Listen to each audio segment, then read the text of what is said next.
So I thought I'd give a more in-depth allotment update this time. We'll start with this patch here. This patch here has gone through several sort of modifications on what it's going to be.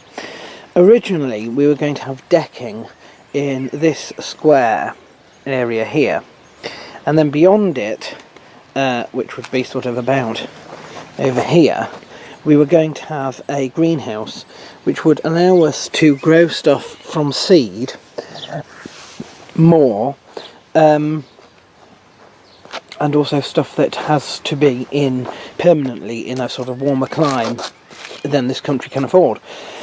The issue with that was not the money. We had the money for it, but the issue was that we felt that we weren't down here enough, and our worry was that it needs to be ventilated when it gets really hot and sealed when it's sort of like this, and we were worried that actually what would really happen was we'd get it, we'd put a lot of energy into growing stuff from seed, and they'd all fry sooner or later because we just couldn't get down here enough. You need to be down here every day basically. So we're relying at the moment on my parents who have a conservatory. So we've changed our idea on what's going to be here, and instead of decking we're going to have a patio. The patio is not going to be as big as you think. It's sort of from about here and it goes just out to here and then across, but only as far as the edge of that nursery bed there. So it's a small patio here. We have in fact already got all the slabs for it, which are around here. These are the slabs that are going to be put down on sand, and that will mainly be an area for my grandmother, who will be able to sort of pot up plants. We have lots of pots, my cherub pots and stuff, and we like to sort of fill them with flowers, you know, annuals, like sort of pansies and things like that, but we'd also like to have perennials as well. So for example, we started some, we've got pinks, we did have a geranium but it died. We also have around here some primula, you know, you can have primroses. Oh, marigolds was the other annual that I was thinking of, and so she would pot up here, etc, etc. This area here would be dug up to become another bay like for growing, and what we wanted to put here was our legumes. Legumes are the peas and beans, and the reason for that was we've already got a good area here that we can put up our trellises and stuff for the peas. The other thing we want is a trellis that's going to go across here at the back, behind this, which is the last of the old nursery beds which we're going to keep, and we would have some climber, maybe a clematis or something, that would sort of grow up and provide a little bit of a screen. The other thing that would do within a couple of years is provide shade for this area here, which is where, you know, my nan would be sitting. The magic for all of this tends to take place here, which is where we usually sit and have our cups of tea and cups of coffee.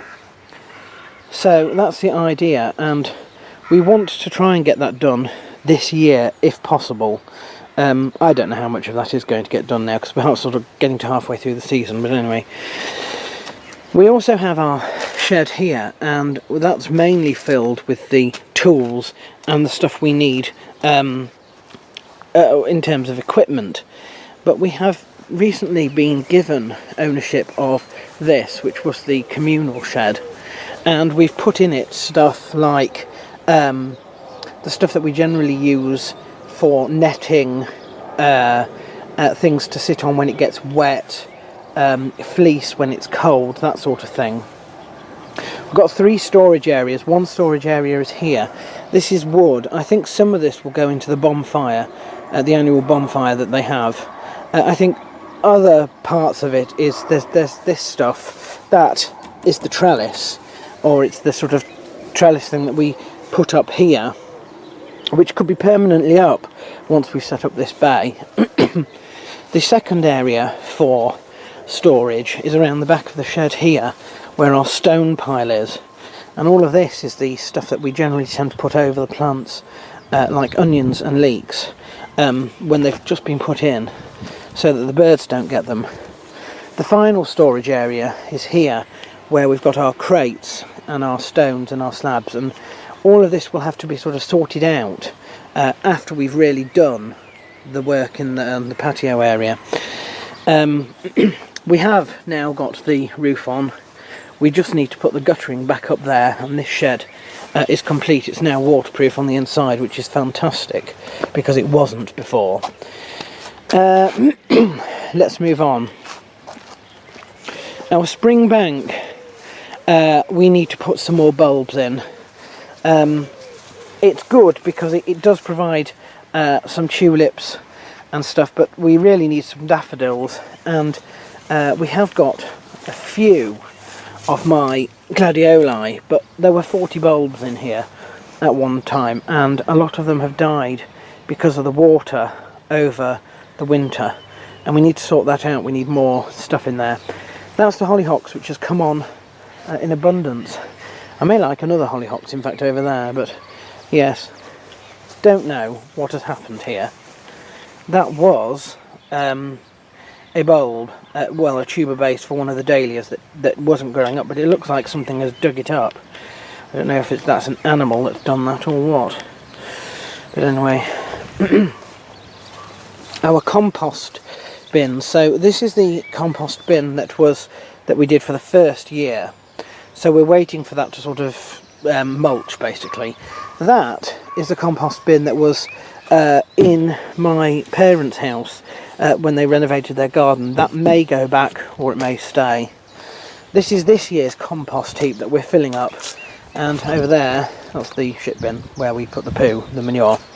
Again, we've got two of the water storage units here. One of them should be placed back around the veranda of the shed. I think it's that one. Once the guttering's back up. The other one again is from my parents, and they may well take it back when that's renovated. Our apple tree, we're hoping for a good crop. As you can see, the miniature apples have started to form.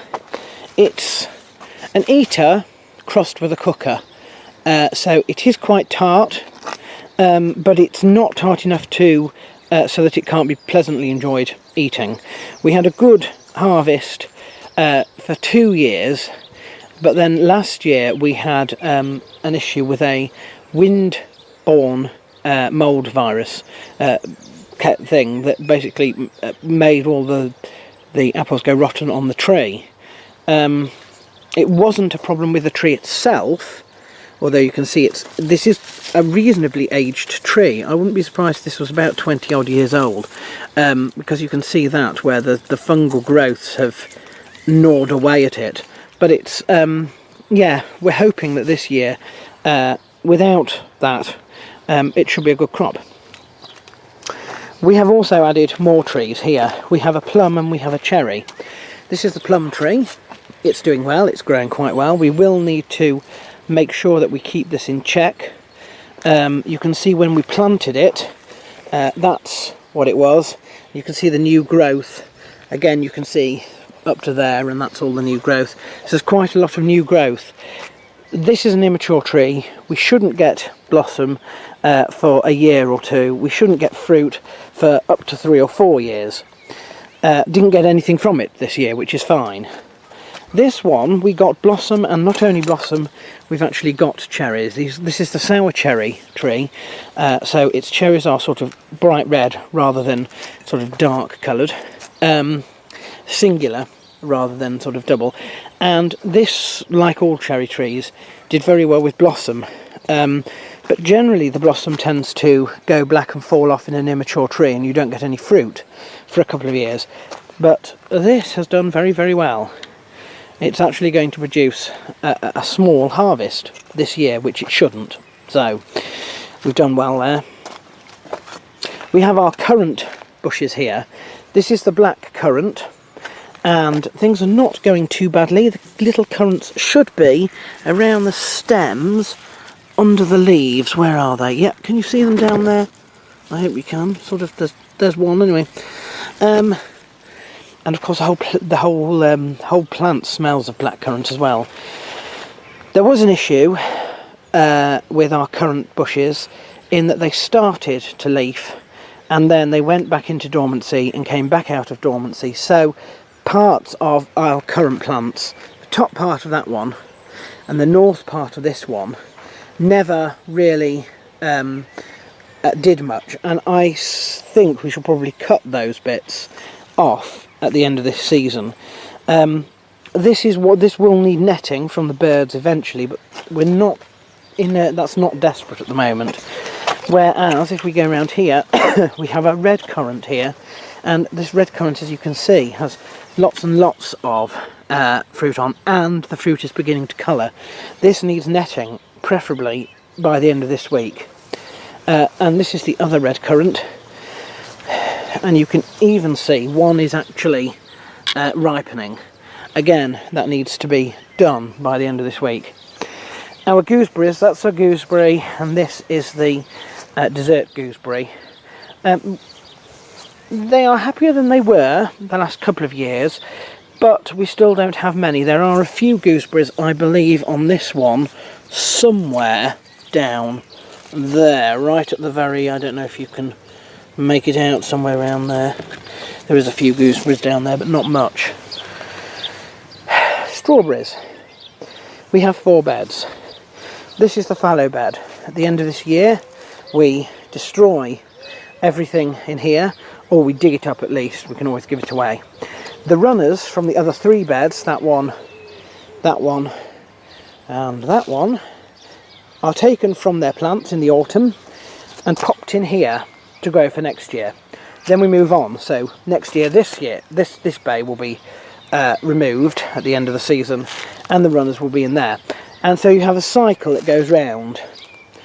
And that's because although strawberries do produce for a long time, they tend to only have a 3 or 4 year maximum period of strawberrying. You can see the straw's already down. And when the fruit starts to develop and ripen, which it isn't at the moment, you can see if you look down there, it's not ripening, it's not ready yet. I actually do net that as well.